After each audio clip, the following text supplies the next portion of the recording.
Imagine spending years working to build a perfect credit score, finally hitting 750 or higher, only to apply for a loan and get denied. Not because you did anything wrong, but because in 2025, banks are no longer judging you by the number you've been obsessing over. There is a completely different scoring system operating behind the scenes, and most people don't even know it exists. Today, you're going to learn exactly what lenders really look at now and what you can do to finally put yourself in the strongest approval position possible. Welcome back to Invest Education Hub, your trusted source for learning how to invest smarter and build long-term wealth.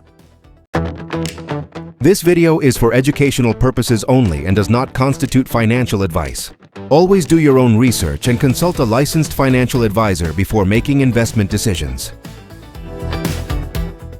So let's just rip the Band-Aid off and tackle the big question right away. Is that perfect credit score you've worked so hard to get completely useless now?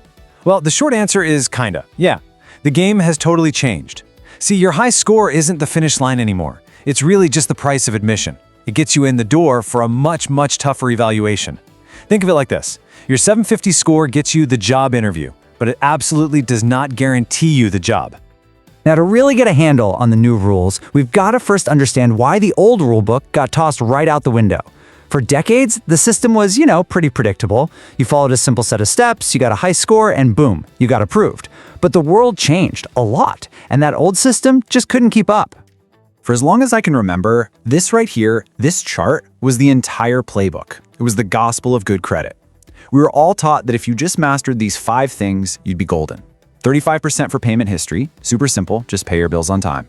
30% for credit utilization, don't max out your credit cards. 15% for length of history, the older your accounts, the better.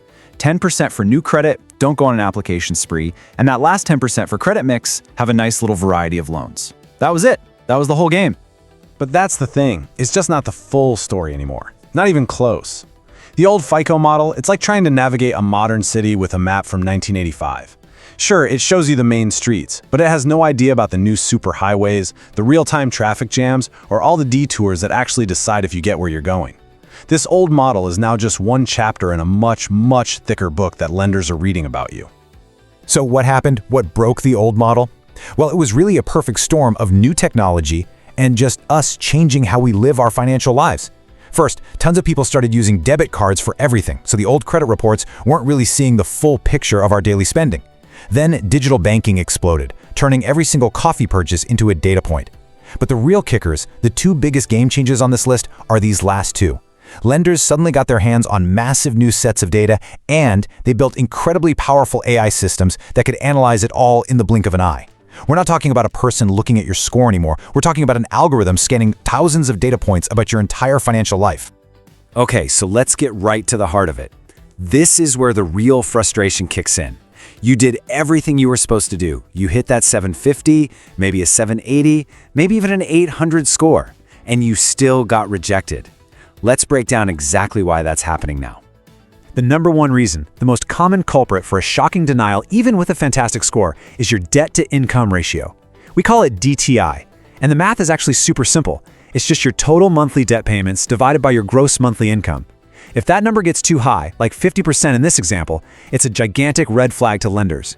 It doesn't matter if your score is an 820. A high DTI screams that you have almost no wiggle room. One car repair, one unexpected medical bill, and you could be in some serious financial trouble. And this right here, this shows the new reality perfectly. You've got applicant A and applicant B. Both have the exact same beautiful 750 credit score. In the old system, they'd look like identical twins to a lender. But now, applicant A has that high 50% DTI. And even worse, look at this. Their credit card balances are creeping up month after month. But applicant B, they have a healthy DTI under 36%, and they pay their cards off completely. The result is shocking but simple. Applicant A is denied, applicant B is approved. This shows you the incredible power of what lenders now call trended data. They're not just looking at a snapshot anymore. They're watching the movie of your finances. They're looking at the direction your balances have been moving for the last 2 years. And believe me, it doesn't stop there. Lenders now have this whole new checklist of red flags that your traditional score just doesn't show. Do you have unstable income or maybe some big gaps in your employment history? That's a huge risk. Do you have basically zero savings to fall back on? Another big risk. Opening a bunch of new accounts in a really short period of time? Yeah, that can look pretty desperate. All of these things tell a story about your current financial stability, a story that your otherwise great long-term credit score might be completely hiding. But the rabbit hole goes even deeper. Lenders aren't just looking at your credit report and your DTI anymore. Now, with your permission of course, they are getting a direct, high-definition look into your daily financial life. It is literally like they are taking a financial X-ray of your bank account. The official name for this is cash flow underwriting. And honestly, it's probably the biggest change in lending in the last 50 years. Instead of just getting a summary from a credit bureau, lenders can now essentially plug directly into your bank accounts. They can see your paychecks come in, your bill payments go out, your transfers to savings. They see everything. It's a raw, unfiltered look at your day-to-day money habits. And this quote really says it all. This isn't about some late payment from 3 years ago. This is about what happened last week. Does your checking account balance scrape the bottom, hitting $5 the day before you get paid every single pay cycle? The algorithm sees that pattern. Are you consistently spending 95% of every single paycheck, leaving absolutely nothing left over for savings? The algorithm sees that too. This gives them a scarily accurate picture of your real-life financial discipline. So with this financial X-ray, lenders are seeing things that never ever used to be on a credit report. Are you paying your rent and utilities on time? That's a big deal. Do you have regular automatic transfers going into a savings account? That's a huge positive sign of good habits. Or, on the other side of the coin, do you have frequent overdrafts? They can even spot patterns like consistent online gambling charges or see that your income is coming from what they might see as unstable gig work. It's not just a credit profile anymore, it's a total financial profile. So, with all this new data floating around, what does it all mean for that 3-digit number we spent our whole lives chasing? Well, it means we have to stop thinking about a credit score. We need to start thinking about a composite credit profile. Let's look at how all these pieces come together to build a brand new picture of you as a borrower. This table right here breaks down the evolution perfectly. For years, we all lived in the world of FICO 8. Its focus was just a snapshot in time. It only cared about what your balances were on the exact day the report was pulled. But now, lenders are shifting heavily to models like FICO 10T and VantageScore 4.0, and their focus, behavior over time. They're analyzing up to 24 months of that trended data we talked about. And then you add the newest, most powerful layer on top, cash flow scoring. Its focus is on your real-life habits, and it uses your actual bank account activity as its main source of truth. So here's the bottom line, the most important thing to get from all of this. Your real score, in the eyes of any modern lender, is not one number. It's a holistic assessment.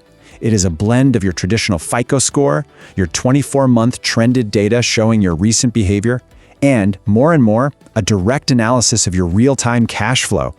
You really have to nail all 3 areas to be seen as a truly top-tier applicant today. Okay, I know we are covering a ton of ground here, and it can definitely seem a little overwhelming, maybe even a bit unfair. But look, truly understanding this new system is the absolute first step to mastering it. If you're finding this breakdown helpful and you want to stay ahead of these kinds of financial shifts, take a second to consider subscribing. That way you won't miss our next explainer where we break down these complex topics step by step. All right, we have laid out the entire problem. We've seen exactly how the game has changed. Now for the most important part of this whole thing, the solution. This is your new playbook. This is how you get approved and how you approach lenders from a position of undeniable financial strength. Step 1 is completely non-negotiable. You have to master your DTI. Before you even think about applying for a loan, you need to sit down and calculate it. The magic number that most lenders are really looking for is 36% or lower. If you're above that, your number one priority is to get it down. And here's a little pro tip for you. Focus on paying down the debts that have the highest monthly payments, not necessarily the ones with the highest interest rates. Knocking out one high car payment can have a way bigger and faster impact on your DTI than chipping away at a big student loan. Step 2 is all about making sure you ace that financial X-ray we talked about. For at least 3 months, that's the key time frame, before you apply for anything, you need to show stability. This means, plain and simple, more money is coming in than is going out. Make it a personal rule to never, ever let your checking account balance drop close to zero. Start building a small savings cushion. Even just $500 shows a lender that you have a buffer for emergencies. And obviously, you have to avoid overdrafts like the plague. An overdraft is a giant flashing neon sign that says you can't manage your daily finances.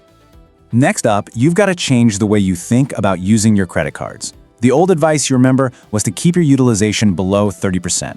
The new elite standard, it's below 10%. But even more important, to look amazing on that trended data report, you have to pay your balances in full every single month. This shows that you use credit as a tool for convenience, not as a loan to get you through the month. And also just cool it on the new applications. Opening a bunch of new accounts in a short time always looks risky. And finally, step 4 is all about proving you're a stable, reliable, long-term bet. This is where you play the long game. You have to consciously manage that trended data we keep talking about. Make sure your balances are either staying at zero or consistently decreasing over time. And when possible, you want to show steady, consistent income from what looks like a stable employer. Now, I know that's not always in our control, but it's a huge factor they look at. So if you're thinking about a job change, it might be smart to wait until after you've gotten that big loan. You know, the best part about this whole new playbook is that you can make a huge difference in a pretty short amount of time. I mean, look at this timeline. You can start today by just assessing your DTI and your cash flow. In month 1, you just focus on stabilizing your spending and starting that little savings cushion. In month 2, you attack the debt with the highest monthly payment to really crush your DTI.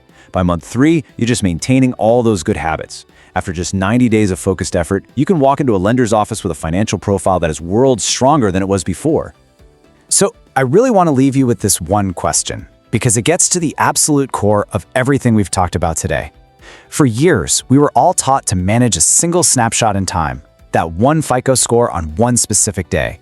But lenders aren't looking at a snapshot anymore. They are watching your entire financial movie, complete with 24 months of character development and a real-time feed of the daily plot. The only question is, are you directing a story of stability, of discipline, and of growth? Starting your financial journey doesn't have to be complicated, it just needs to be consistent. If this video helped you, hit like, subscribe, and turn on the notification bell. And if you're ready to take the next step, check out our next video about building long-term wealth the smart way. Thanks for watching, and I'll see you in the next one, here on Invest Education Hub, where we turn learning into lasting wealth.